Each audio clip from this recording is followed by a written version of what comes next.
Welcome to our channel. Today we how to verify Dynamics 365 privacy and consent for sales records, detailed guide step by step clearly. Open your Dynamics 365 application and log in using your credentials. Navigate to the sales module from the main dashboard. Locate the record that you want to verify for privacy and consent. Click on the specific sales record to open its detailed view. In the record details, look for the Privacy tab or section. Click on the Privacy tab to access relevant information. Check for any consent agreements associated with this record. Review the consent status to determine if permission has been granted. If consent is not given, note the specifics regarding the lack of consent. If applicable, evaluate the options for obtaining consent from the individual. Consider additional documentation related to privacy compliance within the record. Return to the main sales record view once you complete your review. Utilize the Audit History feature to track any changes related to privacy and consent.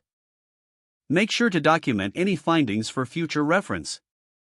If necessary, consult your organization's privacy policy for specific guidelines.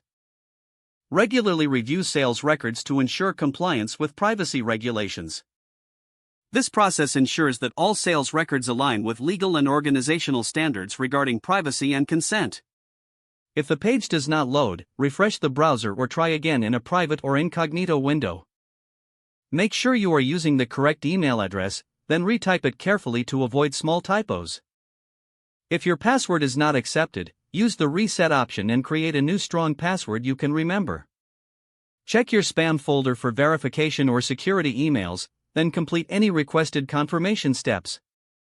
Enable two-factor authentication if available to improve account security and reduce unauthorized access risk. After signing in, review your profile details so your contact information and settings are accurate and current. If you see an error message, note it down and try again after restarting your device and internet connection. Log out when you finish, especially on shared devices, to keep your account and payment information secure. If the page does not load, refresh the browser or try again in a private or incognito window. Make sure you are using the correct email address, then retype it carefully to avoid small typos.